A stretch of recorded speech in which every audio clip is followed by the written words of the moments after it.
Season 2, Episode 5. Sounds right. Season 2, Episode 5. Man, What a journey. It's been a very long weekend. Lots to do here. So, Cam, Coop, somebody give us the rundown of the weekend. The boys in blue won. We took care of Rutgers this weekend. Titans. Before we get to the Titans, Okay. Vols got the job done. Okay? Vols, So can't the forget. equation is in Tennessee. My brother told me this. So shout out to my brother Luke. Early introduction. A Vols win equals a Titans lose. A Titans win equals a Vols lose. So you can't just be happy on a full weekend of football if you live in Tennessee. If you know, you know. Titans, we're just not there yet. Don't know if we'll ever be. Do something, Mike. It's all right. It's all right. I think they'll get there. I think they just after that one this weekend. I don't know. It's tough to look into the future after that L. What was the Browns? What was the score? 27. I don't even know. Okay. Just couldn't get much going. Yeah. Their D line was really strong. Our O line was not strong. Shout out Andre Dillard. You got your lunch ate, but we'll move past it. But And I mean, he like Myles Garrett even came up to Andre Dillard after the game, gave him advice on how to stop him. Like what a guy. no, that's an insult. Like, do your job. We paid you $30 million. Do something. All right, that's my soapbox. Thanks. All right. that ain't what we're here for today. No. Today we got a very special guest, Mr. TJ Kirk. He is our dean here at our school, Freed-Hardeman University. We're really excited to have him on, so appreciate you being on. Glad to be here, man. Glad to be here. Super nervous with the cool kids, trying to make sure I'm good, but hopefully I can hold my own. Definitely. Got any questions? Let's talk about your background a little bit. All right. Absolutely. Where you from originally? You from Tennessee? So yes, kind of. Okay. Mom was in the Navy. Dad was a Marine, and so there's a lot of traveling. And so when people ask about where you're from, I was born in South Carolina, but I was only there for about 6 months. And we started moving. We've lived in Egypt, Florida, Cairo, Bermuda, Texas, and Tennessee is where Mom retired. And so that's where I tell people I'm from, Memphis. But I always get in trouble because they say, "Oh, well, do you know where that is in Memphis?" I'm like, "No, not really. I was just there for 3 years, and then came to college." So I tell people Memphis, but hopefully they don't ask a lot of questions afterwards because then I'm exposed that I'm a fake Memphian. But probably been in Chester County the longest since I moved here. Didn't plan to stay here. The town was so slow. When I got here, there was one red light. It was a slow town, man. But leaving church one day, I met my now wife, and she said, "I don't want to live anywhere else." So started looking a whole lot better, and so I've been here ever since. Awesome. But what age or how old were you when you were in Egypt?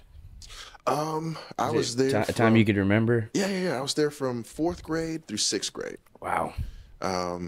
It's a time that I can remember, but not a time that I appreciated being in Egypt because of there was a lot of restrictions. We couldn't be in certain places due to, threats that they take American children and all of that stuff. And so there's just a lot of stuff that I didn't appreciate. It was hot. Like we talked about a few weeks ago, it was hot. It's hot.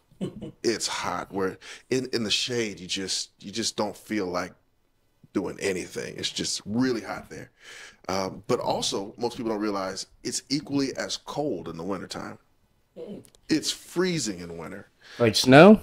It never snows, but it's cold enough to where if snow did happen, it would stay on the ground. But we went there and were unprepared. We had to mail our grandparents and say, "Can you send us some coats?" Because we didn't have what it took to survive a winter in Egypt. So like, I don't want to be a silly question here, whatever you want to call it. What did y'all stay? Like, what did y'all stay in?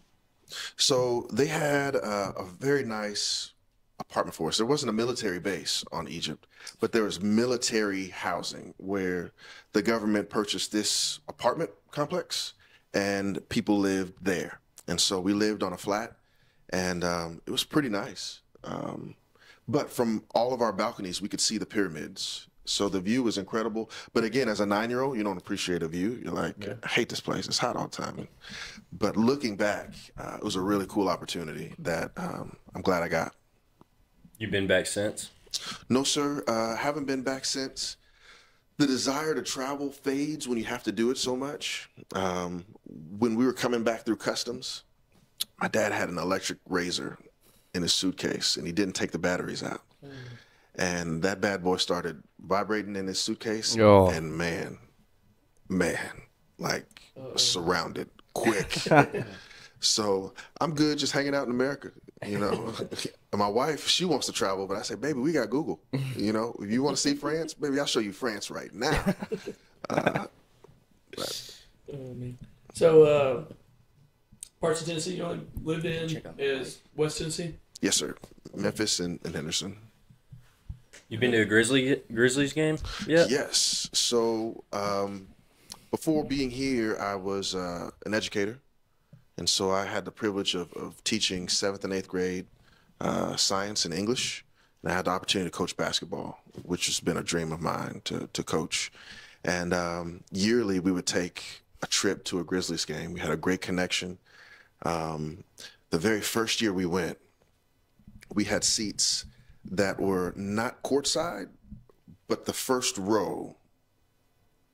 It's right behind it? Like right behind courtside. That's we got sweet. those tickets. So you sat right behind Usher? Well, I don't think Usher was a fan then. Oh. Are you talking about Usher's dad? Or John Morant's dad? John Morant's dad, yeah. Yeah, this is I don't know, 15, 16 years ago. But I'll say this, though, cool experience at the game. When you bring so many groups, they give you comp tickets for the coach. And so they gave my wife and I, they said, hey, the team is sitting here, but as a token of our appreciation, we're going to give you these tickets, which were like half court. It was sweet. And they were playing the Denver Nuggets with Carmelo Anthony and J.R. Smith. J.R. Smith came through and he missed a shot. And I went, man, you stink. And he heard me, right? He came down and from the hash mark, hit 3 threes in a row. On the third one, winked at my wife and told me to shut up. And I mean, what do you do? I just shut up. What can you do? Yeah. It was incredible. It was incredible. First, that he heard me. Second, that he interacted with me. I didn't appreciate him winking at my wife, you know. But hey, that's part of the game. J.R. Smith. I mean, Yeah, I mean, what do you do there? so did you play basketball growing up? So I played, but the talent pool in Memphis is just unreal. Right. Like everybody, It's a lot of athletes. is athletic and can play. I couldn't shoot for anything. My favorite player was Dennis Rodman, and I loved him because he showed a path of being successful without having to be a scorer. And so I was going to hustle, I was going to play defense, and I was going to grab rebounds. I set screens better than anybody else in the world, and that was my ticket in the game. And so I did that a lot, but didn't play well enough to pursue anything on a college level or even come close. And so I enjoyed my time there, but afterwards just became more of a student of the game and just loved watching it and helping young people learn it. So when you were teaching, would you say 7th and 8th grade? Mm-hmm. You were at Chester County Middle School. Chester County Middle. Actually, the junior high. And here they work it a little bit different. Right. Middle school is 4th and 5th, and junior high is 6th, 7th, and 8th. Right. But you said you were coaching. What ages were you coaching? So I was coaching the 7th and 8th graders, and I coached basketball and girls and boys soccer. Wow. Soccer. Full plate? It's interesting. Right. It was a full plate. But that's not even the half. At that period in time, I was paying back a student loan that of my check, which was $2,000, the student loan was $1,200. And so I needed I needed funds. And so I was coaching everything I could. I was preaching. And then I was working at the children's home as well to make ends meet. There's a struggle bus. And we were on it. On top of that, and bless my wife for being down. And with it all, we were also selling plasma. We were doing everything to just to make it. And so I look back on those times and thank God for getting us through. We never missed a meal, but we certainly appreciate what we have now. We don't take it for granted. Yeah. We got a guy on the team who he sold plasma before. And he was telling me, he was like, dude, come sell your plasma. He's like, it's like $400 a month. You just like, I guess you have there's a place in Jackson. There's places everywhere. Yep. He's like, I guess it's not really bad for you because you don't run out of plasma. I was going to say, your body just makes it up, whatever you lost. So I might start running plasma. So for real. I mean, if you got the time, it doesn't cost you anything but a little plasma that you didn't even know was there. So, but do you know Mike Goff? absolutely, yes. I start my student teaching with him tomorrow. Okay, he's a good guy. Excited. I remember it would have been me and Cam's first year here. I think, no, it was our second year, is when you came from Chester County. Right, okay. Yeah. And from there, I forgot who was, I don't even remember who was in your place before. Actually, what was his name? I forgot his name. Stu Varner, and then there was another guy that was there. Yeah. So it was pretty chaotic at that time. So after Dr. Scott left, Tony stepped up and took on the role, and did well with just the situation that he had. But I think Jim Selby came in and did it for a little while, and they made it through, and I was able to come and kind of take over from there. Yeah, I remember when you first came on the stage in chapel. For me, at least, I always enjoyed you. So, I think you're doing a good job. I appreciate that, brother. Yeah. So it wasn't Stu Varner's role that you took, or No, I don't remember the guy who's after him, but Yeah. who ended up taking their role? so Miss Lacey Kroll is what Stu was as dean of students. All right, that makes sense. Mm-hmm. Well, we're definitely glad to have you here. I think you bring a level of enthusiasm that was lacking there before, so we definitely appreciate that. And yeah. And you just got that feel factor. You know what I mean? Yeah. You know what I mean? Yeah, you got that. Yeah. You know what I mean? When I say that, it's just like you just got that feel about you that can relate to like us. Like, I mean, you see, Instead of just being super, strict. You know what I mean? Yeah, relatable. Yeah. You got that feel factor. I agree. And we I mean, appreciate some would it. say you see TJ and Kirk walking across campus. It's just as important as David Shannon walking across campus. Might as well. No, he's the man. Like, in all aspects of it. One of the reasons I even wanted to apply was to get to learn from him. He's got a way of leading, and he's got a charisma about him too. I don't know if you guys were around when no, of course you guys weren't around, but when he took over as president, I was like electricity came to this campus, and he really brought a new life and changed the direction of where it was headed, and giving it a whole lot of hope. And through a lot of people that he's brought on, you could see that's continuing through with Coach Estes now doing what he's doing as athletic director. Mm-hmm. I mean, there's a new life that I'm sure you guys can even feel in the area of athletics, and President Shannon is the reason why that's happening. So, Yeah, I think we're in a good place right now, for sure. Did you always want to work at Freed?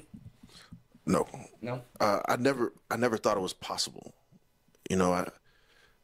Leaving here, I never thought it was something that could happen. Even after Dr. Scott left, I figured there was someone waiting to take on the role. And so I had a friend of mine say, hey, you should apply. And I did, saying that it would be neat to see how the higher level does an interview process. And so I thought, okay, I could learn some things from their interview process, bring that back to the middle school, and apply those to what I do here. If nothing else, I can get that out of it. And so I did it, and they just kept asking me back, and here I am. And so it's not a thing of, no, I never wanted to work here. It's just I never thought it was a possibility. But when the door opened, God made a way. That's awesome. What's some of your favorite sports teams? We talk a lot of sports on this. What are some of your favorite teams growing up or currently? So my favorite basketball team of all time is the Detroit Pistons. I knew you were going to say that. I knew it. Detroit Pistons, the year with Ben Wallace, Rasheed Wallace, Tayshaun Prince, Chauncey Billups. That crew was just, I love that they could beat you and only score 62 points. And there's nothing you could do about it. Like, the end of the game looks like a high school score, but they just locked you down and made their free throws, and there's nothing you could do about it because you weren't as conditioned as they were. You weren't going to hustle like they were going to hustle. So I absolutely love that team. When it comes to baseball, anything Ken Griffey he was my hero. I love him, Ichiro, Bo Jackson, and a pitcher that you guys may not know of. His name is Hideo Nomo. I don't know why I loved him so much, but he was from Japan, and he had a windup that he twisted like 360 degrees before he turned back around and threw the ball. Y'all gotta YouTube him, but his windup is unlike any others. And then, also I fell in love with the Boston Red Sox during that run where they won it all with Big Papi and Manny Ramirez and Nomar Garcia-Parra and all of those guys. I also loved Pedro Martinez. And I don't know if you guys know much about him, but he had a changeup that was out of this world. And they did a slow motion picture of his release, and his fingers are double jointed. And so when he let go of the ball, his fingers were like touching his wrist. That's just insane to me. I don't know if all pitchers can do that, but just seeing him do it was just pretty incredible. So I loved those guys. It's baseball and basketball. Football, I cheer for the home teams. I cheer for the Titans, but I cheer for people more so in football. I love Patrick Mahomes. I love, who's the quarterback for the Ravens? Lamar Jackson. Love watching him do what he's doing. And then what else is there? Football. Favorite football player of all time is either Deion Sanders or Bo Jackson. What do you think about Deion at Colorado? You know what? You spoke about charisma, and you spoke about that feel. Mm-hmm. He's the type of person that when you're with him, you feel better. You feel cooler. You feel more confident because he's in the room. And he's able to walk into a room full of D1 athletes and make them feel better. And he's able to speak, and they have to listen because nobody in that room will ever accomplish what he's accomplished. Right? That's good. So that is true. You have to listen to him because he's crushed it everywhere. He's the only guy that could beat you on special teams, defense, and offense in a football game. That's nuts to be able to do all of that, but he did it for years, and he made it look easy as he did it. So that's my sports talk. Okay. Yeah, Deion's crazy, and he played baseball as a hobby. Yeah. Just for fun. Hit 500 in the World Series. Yeah. That's ridiculous. And then went and played football after. I think he's overlooked in that aspect. I don't think a lot of people realize how crazy he actually was. Well, here's the reason. We pay attention to him in football because he was prime time in football. Mm-hmm. Flashy, high-stepping, talk trash. He didn't do that in baseball. He loved baseball. Football was his hobby.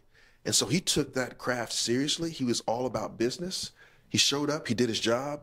And he wasn't prime time. He was Deion Sanders there. And so I think because he was less flashy, more flashy people get the attention. Mm-hmm. But he was a problem, man. Yeah, I think on College Game Day, it was whenever they had it against Colorado State, he was asked a question, which was harder, baseball or football? And he was like, oh, baseball, no doubt. Yeah. And it's he said trying to hit that baseball. You know. Yeah. We know. I know. I know you said you're big into Marvel. Yeah. We talking like just Marvel in general, or just the new Marvel movies, or? Yeah, so as a kid, my dad and I didn't connect over a lot of things. He was a super athlete. Like he was Mr. Basketball where he came from, and he was, a football guy. And I was a lanky, goofy, awkward. So I didn't excel at sports like he did. But where we did connect was comic books, and we would read them, we would talk about them. I mean, we really bonded over those comic books, and it just kind of was a fantasy where people could be bigger than life, and it was just a really cool thing. So to see now that technology has caught up with the imagination and is able to do some of those things that can only be done on the pages of a comic book in real life, it's just it's neat to me. And so I know it's not for everybody, but I'm into it because the nostalgia and kind of going back to that time of being a kid and connecting with my dad. And so those movies I enjoy because they're great movies, but also because of what they're connected to. Okay. So who's your favorite Marvel superhero? Easy. Nightcrawler. Y'all are like, who's Is he Nightcrawler? an X-Men? He was X-Men. I liked him. He's pretty insecure, completely unaware of what he's capable of because he's afraid to let go. And I can really relate to that. And so I've always liked him. He's not the guy that's out there. He's not the Hulk or Wolverine or anything like that, but he's just a solid guy that does some pretty cool things. But just for anyone else that's watching, his power, he can teleport anywhere. He's an acrobat. He's fought people like the Hulk and beat them because he will teleport you 1,000 feet in the air and then just drop you, and so that type of stuff. So if you could have a superpower, what would you choose? I would choose the ability to persuade. That's interesting. If I could persuade anyone, not necessarily mind control, because I think that's not fair. I don't want to control you, but if I can persuade you, then I don't need to be the Hulk because I'll just persuade the Hulk. You just persuade the Hulk, look, Hulk, let's not fight right now. Yeah, man, Hulk, you know what? You're going nuts right now. Can you calm down, please? That type of deal. It's I didn't think about it like that. Right. Hulk not mad. Yeah. So would you use it I'm trying to see how you'd use it just for that instance, and then what else? Well, just think about how much good would come if you could just persuade a group of people, stop. Will you just talk to each other? Just right now, we've got this big issue where people are angry and they hate each other for one reason or another. Just talk to each other. Poof. Just get over your problems and exist. Or, for people who just see the world in a different way. And because of that, they're an extremist and they're trying to do damage or harm or whatever. If I could persuade them to see it another way. So, I'd also persuade Elon Musk to give me a couple billion. That'd be pretty cool too. That wouldn't hurt. That would hurt. Yeah, persuade him for us too. Right. I always think about those guys that are super rich like that. It's just I'm trying to put myself in their shoes. If you could just ever just go go up to someone or just choose 10 families and just, I know everyone else would be like, hey, can you give me money? But I think that if I was that rich, $1 million to him is $1 or $10 to us. I really, and I just don't know why people like that don't give more money away. I'll tell you, it's because when they had $50,000, they didn't give any money away. Yeah. And so a lot of times we could think about if we had all of that money, what we would do with it. But I always say, okay, but what do you do with the money you have now? And no, you can't help 10 families, but you might be able to help a person with lunch, or you might be able to help a person, with transportation or something like that. And so people who are givers when they're broke are givers when they got something. and vice versa. People who are stingy when That's they're broke true. get stingier when they get something. I think money really amplifies who you are, Yeah. because when you get to be a billionaire and no one tells you no, you can be who you are, and you don't have to worry about what do people think about me. Who cares? It doesn't matter. It doesn't matter. I've got a lot of If billions. you were a billionaire, would you give out money? I'd like to think so. You got to remember, you're talking to someone who sold plasma, right? So I've had nothing, and where I'm sitting right now, it's not like I have a lot, but I'm comfortable, and so with all of that money, I could see myself setting up some agencies that would help you. I think it would get old having people come to me, but if I could establish some agencies that people can go to get assistance, absolutely. TJ Kirk just owns a bunch of plasma places.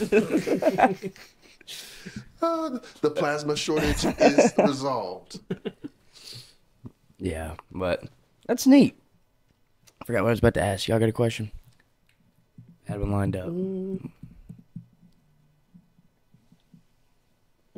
What's your favorite thing about Freed Hardeman? Good question. That's an easy one. The students are different here, and I can't quite put my finger on why or how, but they are. I can't think of another university where the baseball team says, "Hey, I want to bring the VP on for an interview." I don't think that happens everywhere else. Yeah, I can agree with that. I don't think so. That happens here. So, so it's just a uniqueness about it. And then ultimately, because I love the Lord, I love the emphasis that the university has on that. And hopefully with time, it could even increase with it permeating into everything. I would love it to become a policy. And I'm not trying to disrespect anybody, but I mean, what if every class started with a prayer? Like everyone, whether it's PE or writing or art or whatever, that's just a thing that the university is just. So it's those type of things. I think that's possible here. I think it would be impossible anywhere else. Yeah. And so I also love the possibilities for the spiritual nature of things to permeate into all aspects is unique. Well, as an inspiring educator, and your role in the education system, Yeah. what are your thoughts on where the education system's going? That's It's like having you to- pinned me there. having to censor some things there, or to be mindful.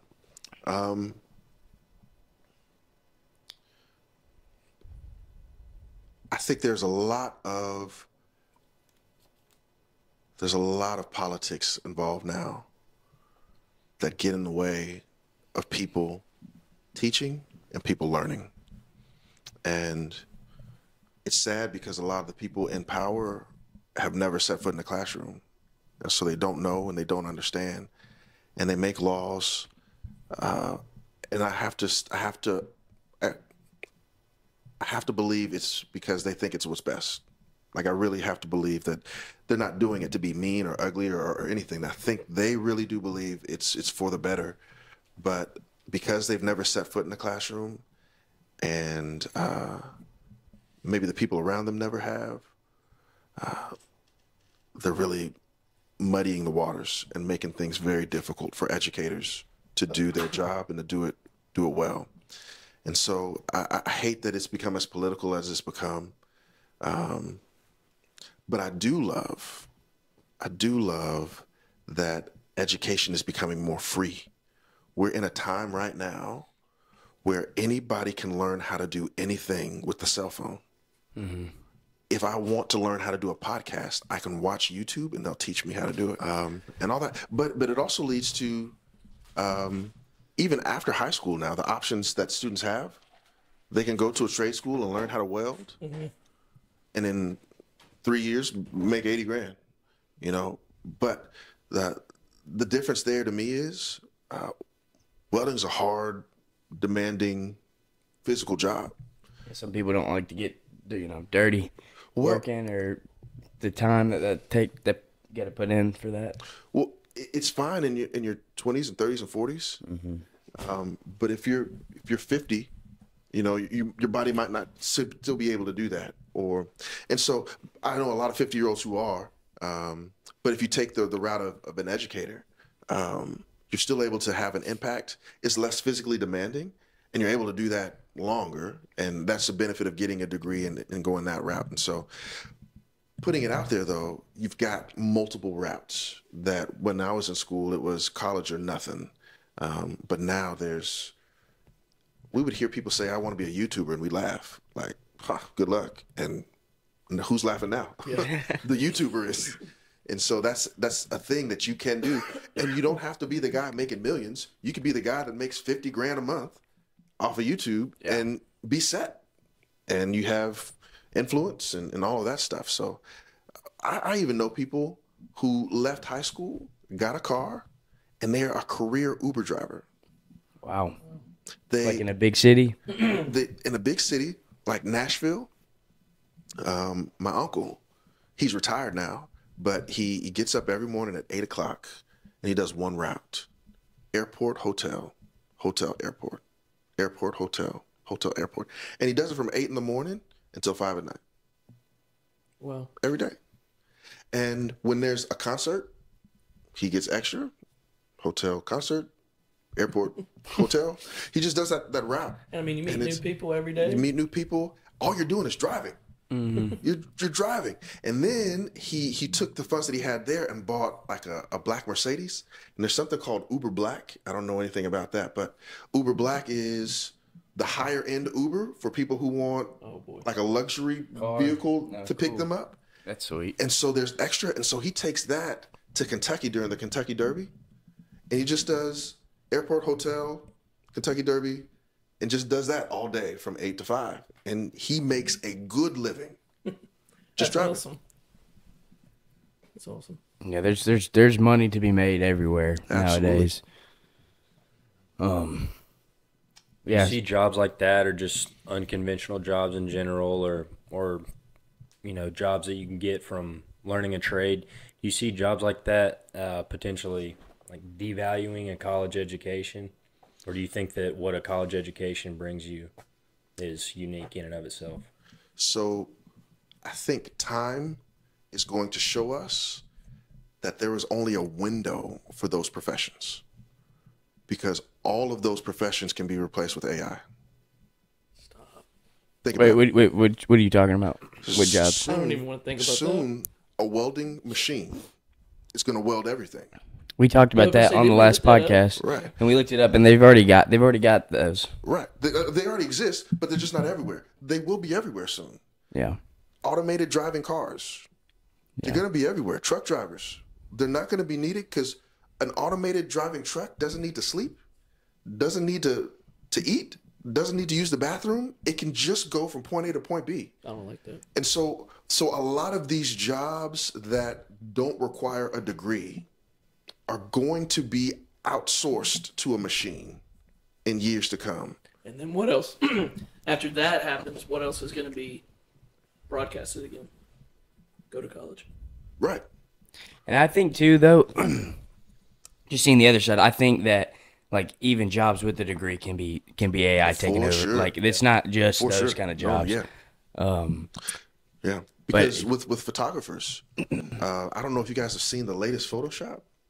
Oh yeah. But with the latest Photoshop, you can talk to it and you can say, AI, get rid of the blur in the back, and without having any skill at all, it'll do it. And so there will be a lot of jobs that even have require a degree that are going to look different in the future. And so that push for college will be for AI management, building AI. Building more of it. Yeah. Like we have to have that person to oversee it, or doing things that just can't be replaced by a machine. And at this point, nothing outperforms a human teacher. 100% agree. And so there will be AI platforms that attempt that, but nothing replaces a human doctor or a human nurse that can come in and look at you and talk to you and make you feel better. There's something that a machine can't provide that a human can. But what will be really weird is when people prefer AI. So, like, I feel like there could be, like, an AI teacher classroom where a parent can come in and say, no, I want my teacher, or I want my student to be with the AI instead of Miss Tucker. I think a lot of that will be homeschooling, you know, that option there. Could be.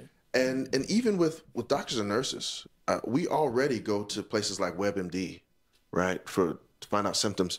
But just with ChatGPT, if you're able to type in your symptoms and go, all right, what do you think I have? And it just searches all the internet. What if it had access to all the medical files and studies that exist? And it's able to go, in every case, the person that had this symptom, that symptom, this symptom, and this symptom ended up with this disease. You know, that's not far-fetched to think of. Yeah. That's around the corner. With the access to all the internet and all the medical files and all that stuff. So, yeah, we'll see a big change in a few years. I hope. I don't know how to. What do y'all think about it? Like, I think it's good to have a little bit of it, but to the point where it's just like overtaking a bunch of a bunch of things society already does. I don't think that's really good. I don't either. Yeah, definitely not. I think that, like, you know, there's something to be said about the personal aspect with, you know, things like, you know, having your doctor come in and tell you, or being taught by someone face to face. And yeah, I think, like, with the generation that's growing up now, and I know, you know, all the older generations want to hate on the younger generations, but, like, if you're a kid who's grown up on your iPad all day, or, you know, you're learning on Zoom, I think that bodes pretty poorly for, you know, your adulthood and what you're going to prefer to be using. You know, if you're used to AI, if you're used to all these impersonal things, then it's not far-fetched to say that you'd prefer that as an adult. So I think we need to get back to, and I'm glad that since COVID's over, or at least, you know, not as bad anymore, that we're back in the classroom. Right. And I think it's really important to sit down and talk to your roommates, or, you know, go talk to somebody you don't know at lunch. I think we need to get back to more of that, because it's too easy to just stay on your phone all day. Right. Way too easy. I think I agree with you, but I think what's going to be the major difference there is money. And I could pay a doctor $15,000 for whatever, or I could use ChatGPT and get pretty close to the same thing. Or I could pay this driver to drive my merchandise from here to Chicago, or I could pay a machine which doesn't have to have wages and labor laws and all of that stuff. I could pay it a fraction of that. People are going to agree with you. Yeah, we need more of that, but just okay, think about this. How many times have you gone to McDonald's and got the wrong order and been frustrated? Yeah. Right? And they're paying that person a lot of money, and they're swamped. I'm not saying those people aren't educated and capable, but if you had an AI that doesn't make a mistake and gets the fries done faster and more efficiently and perfect the first time, you're not going to have a raw burger or a raw chicken nugget ever, because it does it boom, boom, boom, boom, boom. I think businesses are just going to have to go that route to save money. Yeah. I think, too, with that, like, I'm trying to figure out, like, so imagine this, imagine the other side. I'm just going at the other side, everything you're saying. Mm-hmm. I'm just trying to see it from the other side. But imagine you get everything you ask for is perfect every single time. AI's like every single time. I feel like you need, like, I don't know, just like imagine everything you ask for is perfect. Like, would that be good? Yes. No. But yeah, that's what I'm saying. But also, like, you need those wrong orders. You need those, they forgot my sauce. You need that stuff. I feel like, you know what I mean? Like, imagine if everything you got was like, yeah, here you go. It'd just be too easy. It would, but anything you spend your money on, you want it right. Right. Right. Like, and it's kind of like baseball. Y'all kind of will get this analogy, I think, and it's off the top of my head, so it could be wrong. But with the introduction of instant replay, that's not quite AI, but that's tech. And it would break my heart watching my favorite team play, and because a man didn't see it, he got the wrong call. And my guys who worked hard all season long, who did everything they were supposed to do, are going home because you couldn't see. But we have a camera that shows it right here, and he's safe. Like, it just made me mad that we have the tech, but we won't use it because we're purists and we're going, oh, that's the heart of the game, and that's just a part of. But like, I lost because he couldn't see. But so it's that thing. I see it now with the strike zone in the games. I love that box being there, and I love being able to see the path of the ball, and it's clearly a ball, but you hear that guy go strike, and you're like, what? Why? So there's that kind of, I mean, that kind of goes back to what I was saying about the Right. imperfections. Like, I mean, that's part of the game. You know what I mean? That's up to the, like, oh, did y'all hear that? Was it your That's my hip? hip. Oh, Gosh. wow. but Yikes. yeah, but I think that's just part of the game. Like, if every single pitch was called how it's supposed to be, I just don't think that's baseball. Yeah, it takes some of the nuance away, and I think the human aspect in sports, like, it is frustrating when someone gets a call wrong, but it's just part of it. Like, we're humans, so I don't know. And I hear you, and I have to give you guys, because you're more athletes than I've ever been, and so I'm just a fan who hates losing, and I don't mind losing if I got beat. I don't mind losing if you were better than me. I tip my hat to you. But if I was better than you, but I lost because that guy couldn't see, I'm mad. Yeah. I feel that. There was a guy probably over 10 years ago now named Armando Galaraga. No, it wasn't. I don't know. Maybe it was. He threw a perfect game, but not really, because the umpire blew the last call when he was clearly out. So in instances like that, which I think, like, if instant replay would have been around back then, you know. I think the ref wants to be that would right too. Like, Yeah. I'm sure he doesn't like being wrong. I'm sure he kicks himself up. I'm sure he wishes, man, I wish I could have gone to a video and get that right, you know. But I mean, like we're saying with tech and AI, we'll have a little bit of that. But I certainly believe what's coming is going to be scary and super fast. Yeah. As it comes our way. So I just feel like we just need that human error. I don't know why. I don't know why. I just feel that. You just need that. It can't just, in my opinion, it can't just always be about the bottom line. Yeah, but it's tough to turn it down when everyone else is going after that, and they're gonna, make your business obsolete because you're not using all the advantages that AI can bring. But I'm interested to see how it's handled. Yeah. The advancements of it, and it was Armando Galaraga. So It was. gotta give myself props. nice. Y'all probably don't even remember Blockbuster. Oh yeah, we can remember Blockbuster. Like, I don't know about Rudy, but You remember the joy? Like, I remember the joy of being a kid on Friday night, going to Blockbuster, looking through all the videos. Oh, there's got a new one. Picking up some Twizzlers, and going home, and I got my DVD or my tape or whatever. Netflix showed up and just murdered that industry. yeah, just took it down. Just Wait, it was that, and then it was Redbox. yeah, And like going to the Redbox was cool for us too. We were like, did we just get it right here at the dollar store? right. Now, here's the thing. Blockbuster had the opportunity to buy Netflix. Netflix went to them and said, Wow. here's our idea, here's our premise. We're struggling. You want to buy us? I'm like, nah, who wants videos in the mail? How stupid is that? And boom, there it is. So it could have been Blockbuster on TV. Is that what you're saying? Absolutely. That'd been cool. That'd been cool. I would like that. Yeah, I remember getting one of them. Go in there, get you a movie, pulling that sucker out, bring it back Friday, do it all over again. Yes. Yep. Yes. I don't miss late fees though. Oh yeah. And back in my day with the tape, if you didn't rewind it, you got a charge.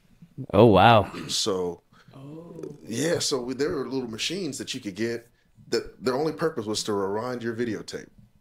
You stick it in, close it, hit the button, and it would rewind it super fast. So you wouldn't get charged when you took it back to the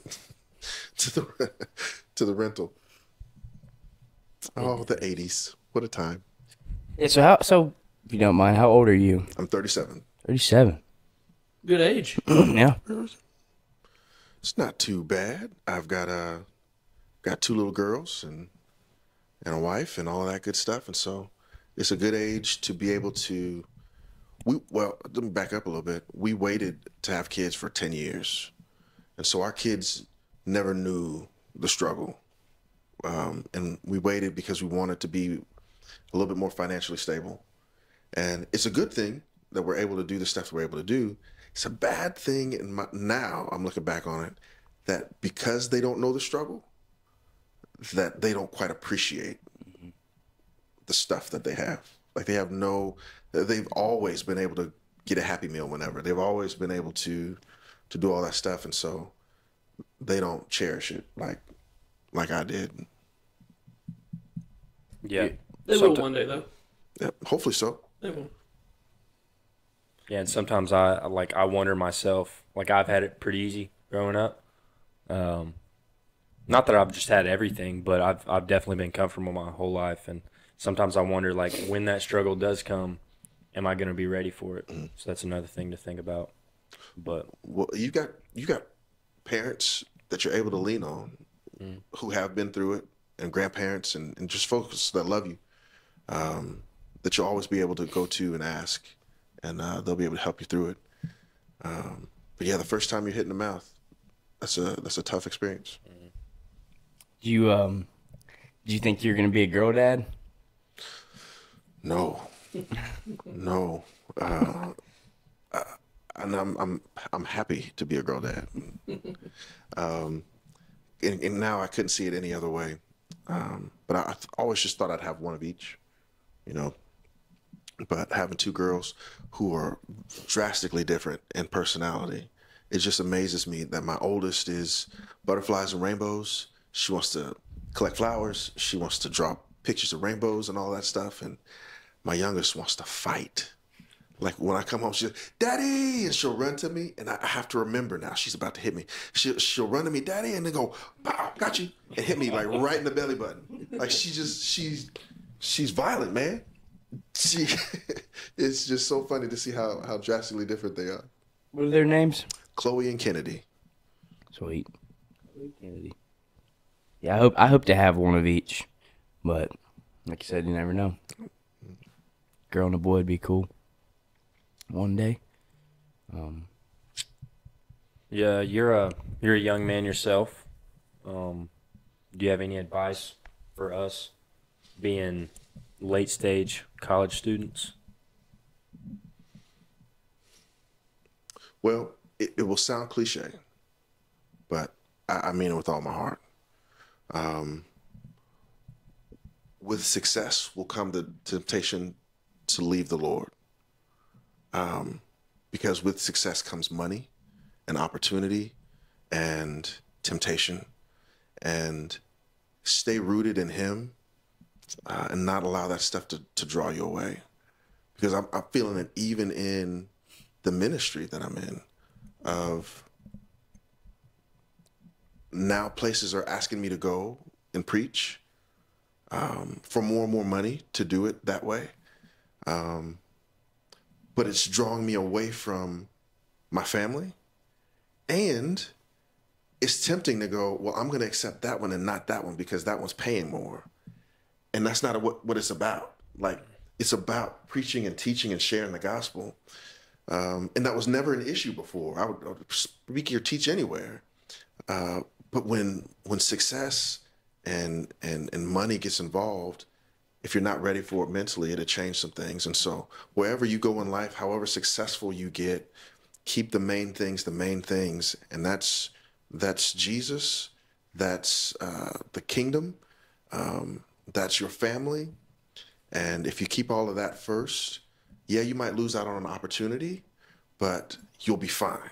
The money and all that stuff It's not everything, even though it's good and it can be used for good. Good stuff. How do you, I know, like you said, like you just said, like you have two opportunities and you're weighing them out. Like, do you just, you choosing one without being like, all right, you still need to make money doing whatever, but how do you keep yourself like grounded? So I realized the blessings that I've been given. If I said no to all of them, I'd be okay. God has blessed me with this job here at the university, and I'm able to provide for my family, and that's a beautiful blessing. What I'm looking at now is, one, how far is this taking me away from my family? I'm also looking at how many other things that I have lined up in that period of time, because every once in a while, my youngest, the violent one, will say, "Are you leaving again?" I'm going, yeah, but I'll be right back. And when I get back, we're gonna do whatever. And so I have to just keep that in mind. And when I leave, that means mom's got the girls by herself, and she's trying to do everything and go to work and come home and take care of them. And so what's meant to be a 2-player thing is now solely on her. That makes things difficult. So I just strive to see where the opportunities are. Can my wife and kids come? Yeah. And if they can, that's certainly something that, yes, okay, well, let's go do that. Let's make it a family thing. And it's a win for everybody. Right. Yeah. It's awesome. Got anything, Rudy? Is this going to be wrapping this up, or? No. No? We have about 8 minutes. 8 minutes? Yeah. About 7 minutes. I'll let you know when we're need to. How about you talk about some of the conferences you went to? Like, where have you been? You've been out of Tennessee, in Tennessee, high schools. So what I get to do now kind of has a dual purpose, because now that I work for the university, speaking at a place, I'm speaking as TJ, but I'm also speaking as VP of Student Services for Freed-Hardeman. And so it's an opportunity to meet young people and let them know, hey, there is a university that you can go to that strives really hard to help you build your spiritual self as well as everything else, and make them aware that that option is there, because there's a lot of people in this country who don't know this place exists. And we were just in Texas, and people are like, what is Freed-Hardeman? But there's a lot of Christian universities in Texas. And so just being able to go speak, I've been at CYC. Have you guys ever been to CYC? No. I've not. I've never been before. It's fun. There was 14,000 people in one room. It's a lot of fun. What's that stand for? CY. Challenge Youth Conference. Yeah. It's it's a youth conference for the Church of Christ affiliation. Is that right? Mm-mm. I've never been in a room that big. It was probably 4 football fields. Wow. It was huge. Yeah. And they talked about speaking in the round, and I didn't know what that meant, but that means they have a stage in the middle of the room, and all around you, people are sitting. So it's not me speaking to this group. Oh. It's me speaking here and there and there and there. It was nuts, but a really cool experience. Were you more nervous for that or the podcast? The podcast. and no, like for real. Well, let's say this. Building up to it, I was nervous, but what they do with the lights makes it to where you can't see people. Okay. And so that made it all right. And when you're going in something and you're prepared, I've had months to prepare this lesson. I know it inside and out. I know when I'm going to say this and how I'm going to say that. I am prepared, so I'm walking into this ready. I didn't know what I was walking into today. So there's a little nerves there. Not that I thought you guys were going to do anything mean or beat me up or whatever, but it's just, I don't know, like this who's going to be on the other end of that? What are they going to think of me? Is it going to be the most boring one ever? All of those unknowns just kind of make you a little nervous. You remember when we all three walked into your office? When we walked in, were you like, because I mean, there wasn't really no, so when we walked in, we were like, what is they about to say? He's probably thinking we're going to get him about the couch. We ain't got it yet. That is exactly what I thought. I was like, oh my goodness. Why are they in here? This doggone couch. But yeah, that's what I thought it was. But I was pleasantly surprised with the invitation. Yeah, We're definitely glad to have you. Yeah, we're gonna try to get more faculty and. Yeah. Have you had Dr. Virus? No, Not yet. We're gonna. He's We will. a huge supporter. Yes. He loves the bullpen. Absolutely. He has to be on the show. Shout out Dr. Shout Virus. out Dr. V. He's the best. Oh yeah. And when I say he loves you guys, he loves you. Oh yeah. In our cabinet meetings, he speaks about you. He's got Bible studies that he's doing with individuals on the team, and he's just so proud of the growth that he sees with you guys. And he is not only a supporter, but he cares for you guys deeply. Mm-hmm. Phenomenal human being, no Yeah. doubt. How much time do we have left? We got about 3 minutes. Okay. If you want, you got any upcoming things going on for you personally Yeah. or for Freed-Hardeman as a university? So Freed-Hardeman Student Services, we are trying to have some social media content, much like you guys, which is another reason why I wanted to see how this works, because I don't know much about it. But we are creating some content for Instagram, Facebook. I don't know if you guys saw the FHU Cribs episode that we made. I have not. Need to look at that. Yes, and so you remember MTV Cribs? Mm-hmm. And so we're doing a dorm edition where we're visiting dorm rooms and saying, welcome to our crib, and they're showing us around and just kind of having a good time with that. I'm about to start a show called TJ Versus that maybe you guys have heard about. Have you been talking about this in chapel? No. But I haven't, because I don't go to chapel. Gotcha. Because I have student teaching. So, I feel like I miss out on I haven't heard half of that. everything. No, so I've emailed your coaches, and what's going to happen soon is there's going to be a show where I challenge a college athlete to their sport. Oh wow. And the purpose of the show is to display the level of talent necessary to compete on the collegiate level. Like, to really show that not everybody can do this, and also to show the jump from being good in high school to being good in college is light years, right? A college is a high school all-star team plus, right? And the jump from college to the pros is also that vast. But to show that by having an old dude like me compete against you guys in it, hopefully it demonstrates the skill that's required, give some laughs and all that good stuff. And it's just something that we can put out there to showcase awesome. our people. So I'll be challenging one of you guys to a hitting contest. We pitch. He hits. So You we'll might be see. teaching me with that softball bomb you're telling me about. So Listen, give me the knowledge. well, I've learned a little bit about something called soft focus Soft and focus. hard focus. Okay. And do you know? Maybe. Oh, well, I just learned. Oh, this is educating America. Soft focus is when you're watching the pitcher pitch, right? You're seeing him and kind of everything around. It's your focus, but it's a soft focus. But the hard focus is on like his hand and his glove and where he releases and all of that stuff. And so you're trying to blend the two so that you can kind of watch that ball come in. I just learned this last week, so I'll put it into practice here real soon. We'll see how it goes. Got any closing remarks? Thank you guys for being leaders on this campus. Thank you guys for being the type of people who, because it's easy to be athletes, you're in Priv, you could just be over here and just do your thing, but you're striving to be a part of the university, striving to share some love and put out positive vibes. And so I appreciate your willingness to learn how to have a podcast and to do it and make it a positive experience for everybody. Hats off to you guys for that. And I appreciate it greatly. We appreciate you. Yes, sir. Appreciate you. I think that's it.